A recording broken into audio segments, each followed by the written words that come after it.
Գյուրջան Կասկադ, ցանկացած համեմատություն մեր օգտին է։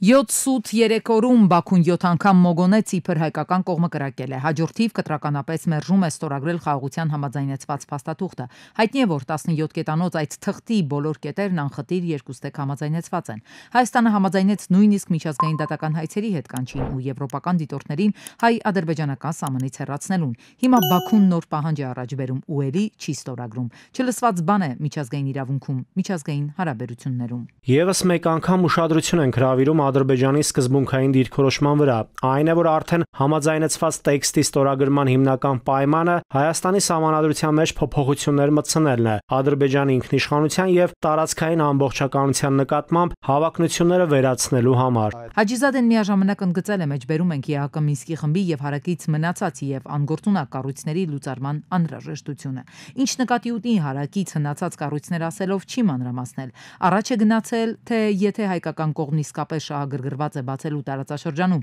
հաղորդակցությունները, ապա չպետք է խուսափի իր պարտավորություններից եւ գործնական քայլեր ձեռնարկի տարածաշրջանի նոր իրողություններին համապատասխան այդ հաղորդակցությունների բացման ուղղությամբ։ Վերջնագրերի ցանկ են դնում սեղանին, թե Երևանը կրակել է հարավարևելյան ուղղությամբ, հենց այն հատվածն են մատնացույց անում, որտեղ ձգտում են Զանգեզուրի միջանցք ստեղծելուն։ Կտրուկ մերժում են հրադադարը խախտելու հետաքննության համատեղ մեխանիզմի ստեղծումը։ Բարի կամք դրսևորելու եւ նման սադրանքներից հրաժարվելու փոխարեն հայկական կողմն առաջարկում է բարդ եւ գրեթե անիրագործելի նախաձեռնություններ, որոնք ոչ մի հիմք չունեն, ինչպես դա եղավ Հայաստանի կողմից ադրբեջանական տարածքների շուրջ 30-ամյա օկուպացիայի ժամանակ։ Հաջիզադեն այստեղ կանգ չի առնում, բացատրություն է պահանջում, ասում է, եթե Հայաստանի կառավարությունը, ինչպես հայտարարում է վարչապետի գրասենյակը, իսկապես հավատարիմ է խաղաղության օրակարգին, տեղին կլիներ բացատրություն տալ, թե ինչպես է զանգվածային ռազմականացումը, այդ թվում հարվածային սպառազինության տեղակայումը սահմանամերձ շրջաններում ծառայում այդ օրակարգին։ Բաքվի սպառազինվելուց ռազմական բյուջեն շեշտակի ավելացրեց Հաջիզադեն չի խոսում, չի ասում, թե ինչու են խափում մանևրում խաղաղության համաձայնեցված տեքստը մի կողմ դրած, նորանոր պահանջներ առաջ բերում։ Միջազգայինագետը չի մոռացել։ Միջազգային քրեական դատարանը որոշեց, որ Լաչինի միջանցքը պիտի բացվի, բայց Ալիևը այդ որոշումն էլ ոտքի տակ առավ։ Նույնիսկ եթե ստորագրեն այս համաձայնագիրը, պետք է որ երրորդ երկիրը, ես չգիտեմ այդ երրորդ երկիրը որը կլինի, նա ինքը պետք է երաշխավորը լինի, որպեսզի սեղանի վրա դրված եւ ստորագրված համաձայնագիրը կյանքի կոչվի եւ կողմերից որևէ մեկը հետ չքաշվի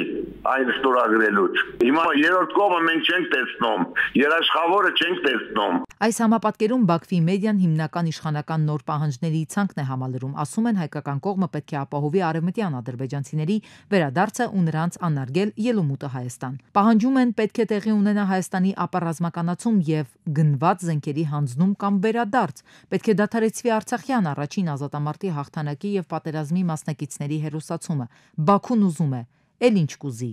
Աստված գիտի։ Մենք պատրաստ ենք քննարկելու, հասկանալ, արդյոք Հայաստանի Հանրապետության սահմանադրության մեջ տարածքային պահանջներ կան, թե չկան, կամ Ադրբեջանի սահմանադրության մեջ կան, թե չկան։ Ի վերջո, այդ հարցը ո՞նց է լուծվելու։ Մենք ասում ենք, այդ հարցը մենք լուծել ենք խաղաղության պայմանագրով։ Լրագրողների հետ ճեպազրույցում հայտարարել է Ազգային ժողովի նախագահ Ալեն Սիմոնյանը։ Որ ասում էր, որ հայկական կողմի նկատմամբ զրոյին մոտ վստահություն կա, որը ինքնին իմ համար զարմանալի է, որովհետև մեր այսպես ասած աշխատանքը եւ գործելավոճը նույն այդ պայմանագրի համաձայնեցված լինելու հրապարակման հետ տրամաբանություն առաջարկելը խոսում է հակառակի մասին։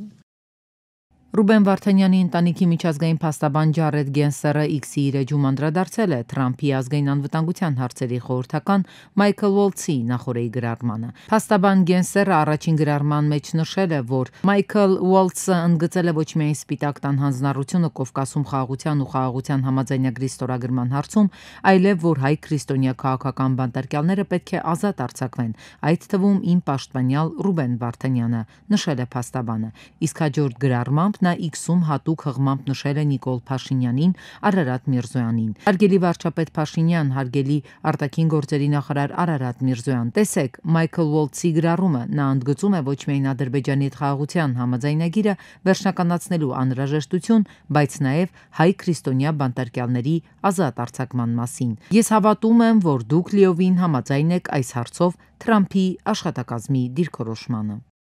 Անխզելի կապ կա արդարության ու իրական կայուն խաղաղության միջև։ Ադրբեջանն ու Հայաստանը խաղաղության ճանապարհով չեն գնա, քանի դեռ արդարությունը չի հաղթանակել, ազատ արձակելով իմ ընկերոջը Ռուբեն Վարդանյանին եւ մյուս բանտարկյալներին։ Այս մասին X-ի իր էջում գրել է աշխարհահռչակ հայ գործարար Նուբար Աֆեյանը։ Մայքլ Ուոլթսի խոսքերը ինձ հույս են տալիս, որ Ամերիկան կապահովի ադրբեջանցիների կողմից այդ պահանջների անհապաղ եւ անվերապահ կատարումը, հավելել է նա եւ տեղադրել ԱՄՆ նախագահ Թրամփի ազգային անվտանգության հարցերի խորհրդական Մայքլ Ուոլթսի գրառումը։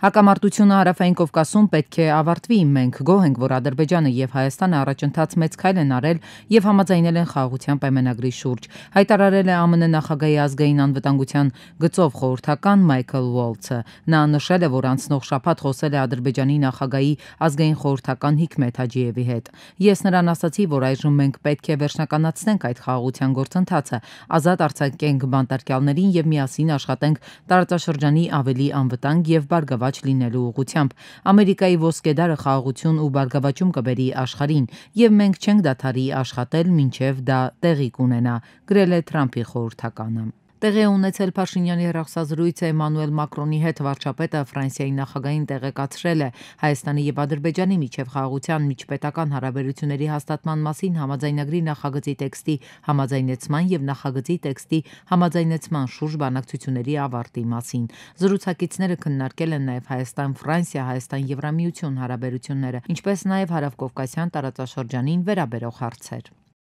Բռնազավթված Արցախի Հաթերք գյուղում ադրբեջանցիները վերաբնակեցրել են 25 ընտանիքի 91 բնակչով։ Ազատագրված տարածքներ վերադարձի ծրագիր են մոգոնելու, իբր դրա շրջանակում են անում այդ վերաբնակեցում կոչվածը։ Ադրբեջանական լրատվամիջոցներն էլ մեկը մյուսին հերթ չտալով թմբկահարում են, թե իբր այդ վերաբնակիչ կոչվածները գյուղի բնիկներն են եղել։ Մշակութային ժառանգության փորձագետը չի զարմանում, նպատակը ուղղված այս քաղաքականությամբ Ադրբեջանը հերթական պատմական կեղծիքն է առաջ մղում։ Ադրբեջանի այս հայտարարությունները մեր մասած զարմանք են առաջացնում, քանի որ արկա են դերևս խորհրդային տարիներին իրականացված մարդահամարի տվյալներ, որտեղ նշվում է բնակավայրի բնակչության էթնիկ կազմը, եւ ադրբեջանցիներ այդ տարածքում չեն ապրել։ Հաթերք բնակավայրը մշտապես ունեցել է հայկական բնակչություն։ Դա են վկայում նաև 19-րդ դարի վերջին արված մարդահամարի տվյալները։ Հերթական բեմադրությունն է, որով թոզ են փչում աշխարհի աչքին, ասում է պատմաբանը, ընդգծում, որքան էլ նոր սերնդին փորձ են մոլորեցնել, թե իրենք դարերով ապրել են այդ հողի վրա, միևնույնն է ավագ սերունդը գիտի ճշմարտությունը, գիտի, որ Արցախը հայկական է։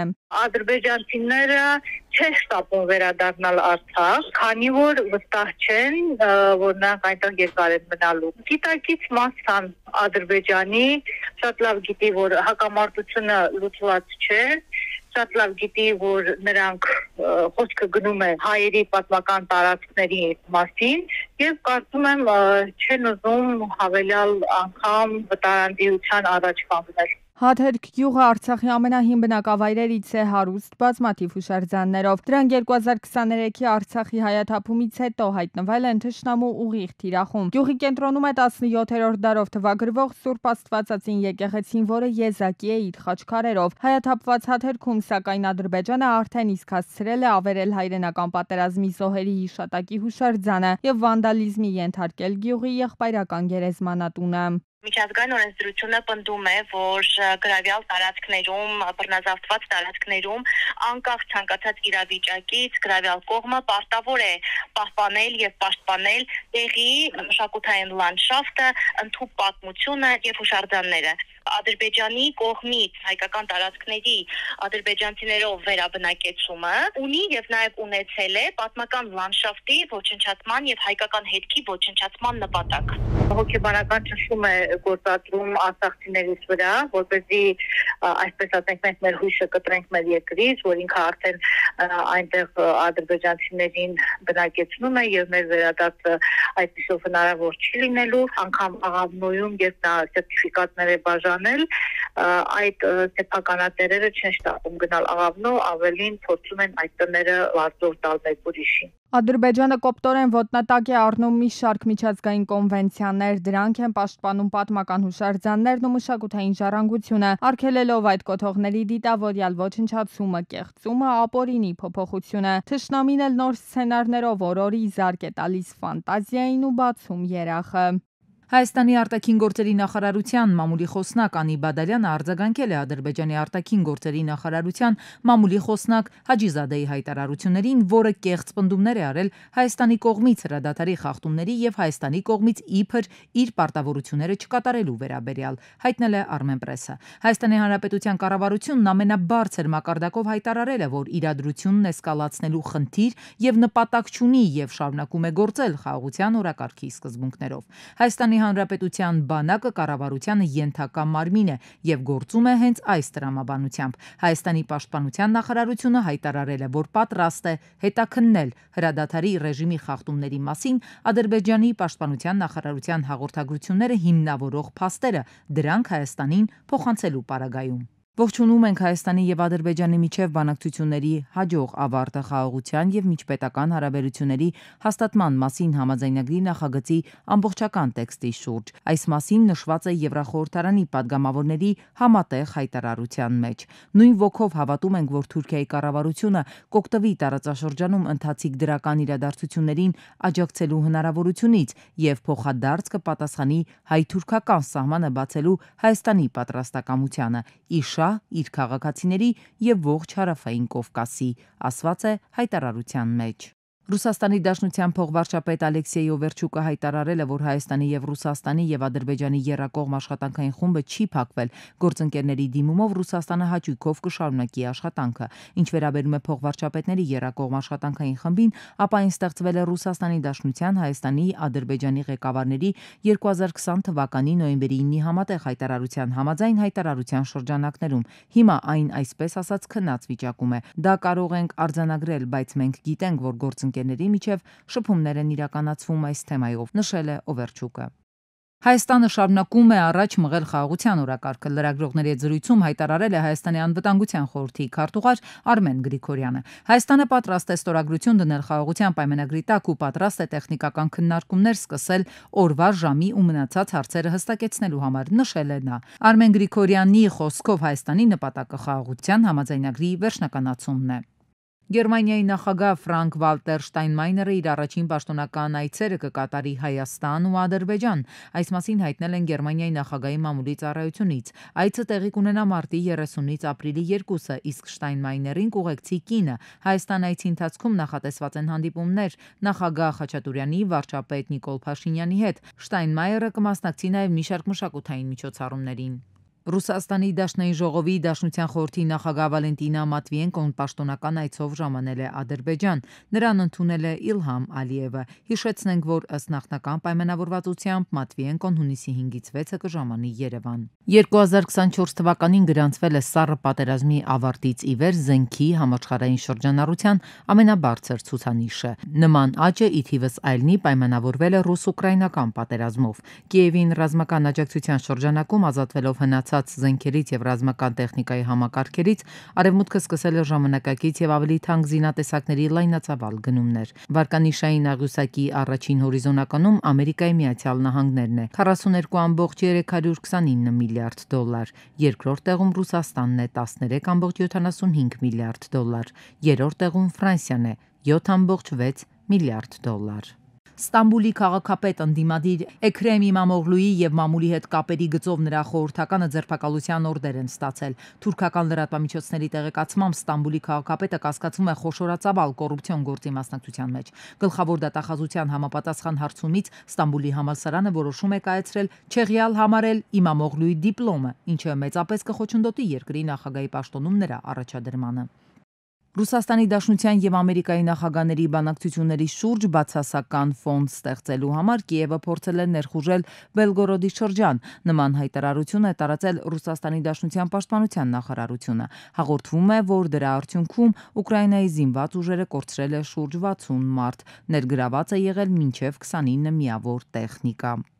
Ուկրաինայի ղեկավար Զելենսկին արձագանքել է Թրամփի եւ Պուտինի հեռախոսազրույցին։ Ուկրաինայի նախագահը աջակցություն է հայտնել էներգետիկ եւ ենթակառուցվածքային ոլորտում 30-օրյա հրադադարի գաղափարին, սակայն հայտարարել է, որ ցանկանում է դրա մասին ավելի մանրամասն իմանալ Ամերիկայից։ Նրա խոսքով Կիևի գործընկերները չեն դադարի ռազմական օգնություն տրամադրել։ Ուկրաինայի զինված ուժերը կշարունակեն մարտական գործողություններ իրականացնել Կուրսկի մարզի տարածքում, ասել է Զելենսկին։ Անդրադառնալով բանակցություններին նա ասել է, որ Ուկրաինայի շուրջ բանակցություններն առանց Ուկրաինայի արդյունք չեն տա։ Պուտինի հնչեցրած պայմանները ցույց են տալիս, որ Ռուսաստանը պատրաստ չէ պատերազմի ավարտին, ասել է Զելենսկին։ Ձախ կենտրոնամետ շարժման համագումարում ուշագրավ հայտարարություն է արել ֆրանսիացի եվրոպատգամավոր Ռաֆայել Գլուքսմանը։ Խստորեն քննադատելով Դոնալդ Թրամփի Միացյալ Նահանգների քաղաքականության արմատական փոփոխությունը, նա հայտարարել է, որ Ֆրանսիան պետք է հետ վերցնի հանրահայտ ազատության արձանը, քանի որ Միացյալ Նահանգներն այլևս չի ներկայացնում այն արժեքները, որոնք խրախուսել էին Ֆրանսիային նվիրել արձանը։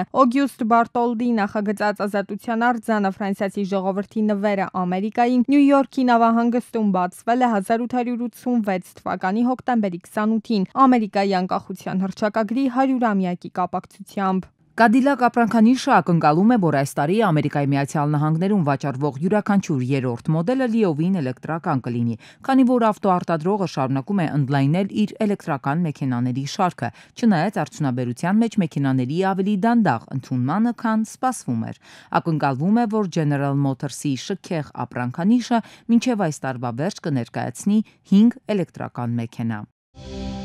Հայաստանը ավիափոխադրողների ոլորտում որպես տարանցիկ ուղի դառնալու գործընթացում նոր հաջողություններ է գրանցում։ Երևանի Զվարթնոց օդանավակայանից ստացված տեղեկությունների համաձայն 2024 թվականին Հայաստանը որպես տարանցիկ երկիր օգտագործել է 172,000 ուղևոր, իսկ ընթացիկ տարվա մարտի 11-ի դրությամբ Հայաստանը որպես տարանցիկ երկիր է օգտագործել 14,542 ուղևոր։ Armenpress-ի հետ զրույցում Հայաստանի Հանրապետության տարածքային կառավարման եւ ենթակառուցվածքների նախարարի տեղակալ Արմեն Սիմոնյանը նշել է, տարանցիկ ուղևորահոսքի մեծ մասը իրականացվել է տեղական ավիաընկերությունների կողմից։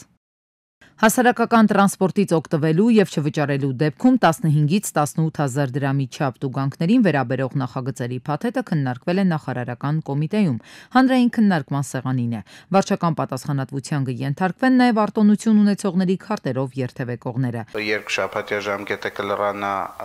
ուրեմն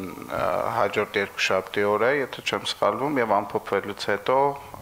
կներկայացվի ազգային ժողով։ Քաղաքապետարանի հորդորն է տնտեսվարողներին եւ քաղաքացիներին շինարարական ցանկացած աշխատանք կատարելիս դիմել թույլտվություն ստանալ եւ հետո միայն իրականացնել գործողություններ։ Տնտեսվարողները որոշ դեպքերում մտածում են, որ մենք շաբաթ-կիրակի չենք աշխատում, բայց դա այդպես չի,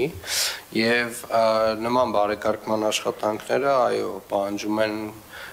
համապատասխան թույլտվություններ, որոնք որ արդեն իսկ իրականացվում են էլեկտրոնային, բավականին պարզեցված տրամաբանությամբ։ Հունվար-փետրվար ամիսներին եւ մինչեւ մարտի կեսը վաճառվել է 17,743,372 տոմս, հասույթը 2 միլիարդ 538,946,350 դրամ է եղել։ Այդ 17,743,372-ը ներառում է բոլոր տեսակի տոմսերը, այդ թվում մեկանգամյա երթերը, մինչև 1 տարի ժամկետով տոմսերը։ Հրազդանի կիրճում հենապատը ոչ բարվոք վիճակում է, այդ հատվածում ջրերից լցվելուց հետո ասֆալտը քանդվում է։ Մենք այս պահին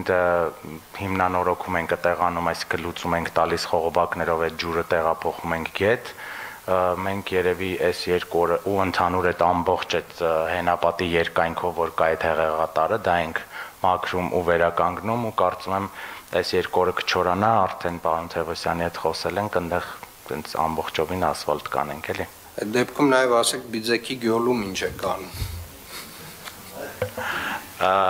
Այս պահին այդ հանրահայտ հատվածում ավարտվել է լողավազանի վերականգնումը, հանդերձարանի կառուցումը, ինչպես նաև այդ ներքևի հատվածի բարեկարգումը, շարունակվում է վերևի հատվածը, որտեղ մարզվում են, այդտեղ ընդհանուր բոլոր այդ մարզասարքերի վերանորոգումը արեցինք։ Երթևեկությունը կառավարելու համար ըստ քաղաքապետի այդ հատվածում նաև մասնակի ռետինե հատակներ, լուսացույցեր են տեղադրվելու։ Հայաստանի տնտեսությանը վերաբերող վերջին վիճակագրական տվյալներն ըստ տնտեսագետների բացահայտում են Հայաստանի տնտեսության թույլ կողմերը։ Ըստ վերլուծաբանների վերջին շրջանում այդքան գովաբանված տնտեսական վերելքը իրականում հենված է եղել անկայուն հիմքերի վրա։ 2022 թվականի 12.6% աճին հաջորդել է անկման տեմպ, 2023 թվականին հասնելով 8.3-ի, իսկ 2024-ին ընդամենը 5.9%-ի։ Այս աճի գրեթե կեսը պայմանավորված է եղել առևտրի և ֆինանսական ծառայությունների ոլորտներով։ Դրանք էլ իրենց հերթին ծանր կախվածություն ունեն արտաքին գործոններից, հատկապես ռուսական կապիտալի ներհոսքից և ռուսական բիզնեսներից։ Հիմնականում աճին նպաստել է առևտուրը, հաջորդը ճյուղը, որը ապահովել է տնտեսական աճը, դա անշարժ գույքի հետ կապված գործարքներն են։ Վիճակագրական տվյալներից երևում է, որ 24-ի աճի տեմպերը սրընթաց են նվազել։ Չորրորդ եռամսյակում տնտեսական աճը ընդամենը 3.7% է եղել, մինչդեռ առաջին եռամսյակում այն 7.9% է եղել։ Տեղեկատվական տեխնոլոգիաների ոլորտը, որը նախկինում տնտեսական աճի առաջամարտիկն էր, զգալի անկում է գրանցել 2023 թվականին չորրորդ եռամսյակում, իսկ 2024-ին երկրորդ եռամսյակում ցուցաբերել է աննշան 4.5% աճ։ Դա ոլորտի անկումը մի քանի պատճառ ունի։ Առաջին հերթին դրամի ամրացումն է, թանկացումն է, այսինքն այս անկումից $10,000 մեջ մոտ 1 միլիոն դրամի կորուստ ունի։ Հաջորդը այն է, որ ռելոկանտների ներհոսք ուներ ժամանակավոր բնույթ եւ բավականին մեծ քանակությամբ ռելոկանտներ եկան, մոտ 150,000 հոգի 2022 թվականին, սակայն դրանց հոսքը դադարեց եւ 23 թվականի կեսերից արդեն ունեին արտահոսք։ 2024-ի 5.9% աճի ապահովման հիմնական բաղադրիչներն են առևտուրը, անշարժ գործունեությունը, ֆինանսական ծառայությունները, շինարարությունը, տեղեկատվությունը եւ կապը։ Արտադրող եւ բարձր ավելացված արժեք ստեղծող ճյուղերն ըստ տնտեսագետների աճի շարժիչ ուժեր չեն համարվում։ Ավելին, մի շարք կարևորագույն ոլորտներ, պետական կառավարումը, հանքարդյունաբերությունը, ֆինանսական միջնորդության անուղղակիորեն չափվող ծառայությունները բացասական ազդեցություն են ունեցել ընդհանուր աճի վրա։ Վերլուծությունը ցույց է տալիս, որ ոսկու վերարտահանումից ստացված ավելացրած արժեքը վճռորոշ դեր է խաղացել հնայի աճի գործում։ Տնտեսությունում արկա է փուչիկ այս պահին ոսկու վերարտահանման տեսքով, մեր արտահանման 63%-ը, նորից նշեմ, ընդհանուր արտահանման 63%-ը դա թանկարժեք քարեր եւ մետաղներն են, ոսկի եւ ադամանդը, որը այսօր կա, վաղը չկա։ Այսինքն, որը ուռճացրեց մեր արտահանման պատկերը հասցնելով այն 13 միլիարդի եւ մենք ունեցանք, որ 24 թվականին մեր արտահանումը աճել է մոտ 54%-ով, սակայն արդեն իսկ վիճակագրությունը ցույց է տալիս, որ վերջին 3 ամիսների ընթացքում ամեն ամիս համեմատած նախորդ ժամանակաշրջանի նույն ամիսի հետ արտահանումը 2 անգամ կրճատվել է։ Տեղեկատվական տեխնոլոգիաների ոլորտը 2023-ին տնտեսական աճի առաջատար շարժիչներից մեկն էր, գրանցելով 34.5% տարեկան աճ։ Այժմ հայտնվել է դժվարությունների մեջ, 2024-ին արձանագրել է 11.9% աճ։ Առևտրի ոլորտի աճը ևս դանդաղել է, 2024-ին գրանցվել է 16.8% աճ, այնինչ 2023-ին տնտեսական աճը 23.5% էր։ Վարդաշենի հանրակացարանի 68A շենքի բնակիչները մարտի 19-ին անձրևի տակ բողոքի ակցիա են իրականացրել Երևանի քաղաքապետարանի շենքի դիմաց։ Նրանք նշել են, որ դեռ քարոզարշավի ժամանակ Տիգրան Ավինյանը իրենց խոստացել էր ընտրվելու դեպքում իրենց հարցը լուծել, այդ վթարային շենքից իրենց դուրս բերել եւ բնակարաններով ապահովել։ Նրանք նշել են, որ քաղաքապետի խոստացած ժամկետը լրացել է, խնդրի լուծում չի տրվել, իսկ շենքն ամեն պահին փլուզման վտանգի տակ է։ Մարտի 20-ին մերկասառույցի պատճառով վթար է տեղի ունեցել Արագածոտնի մարզում։ 43-ամյա Գարիկը տորֆով բարձած բեռնատարով հարթավան Եղվարդ ճանապարհին դուրս է եկել երթևեկելի գոտուց, բախվել հողաթմբերին ու կողաշրջվել։ Օպերատիվորեն ժամանել են ոստիկանության պարեկային ծառայության Արագածոտնի մարզի գումարտակի 2-րդ վաշտի պարեկները։ Վարորդը եղել է սթափ։ Վարորդը եւ ոչ միայն վարորդը, այլև դեպքի վայրում հավաքված մի քանի քաղաքացիներ նշում էին, որ ճանապարհն ամբողջությամբ եղել է մերկասառույց, հիմա բաց է, սակայն վթարի պահին ամբողջությամբ մերկասառույց է եղել ու եղանակը երևի մի քիչ տաքացել է, դրա համար ճանապարհը թվում է սառած չի եղել։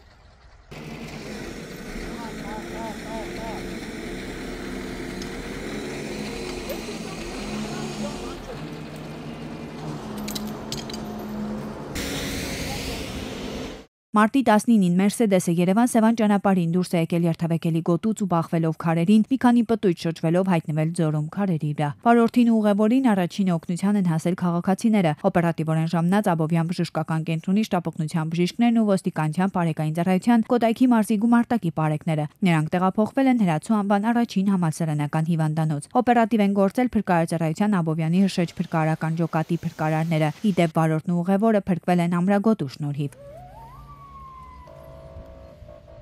Տարբեր աստիճանի մարմնական վնասվածքներով քաղաքացիների օգնությամբ եւ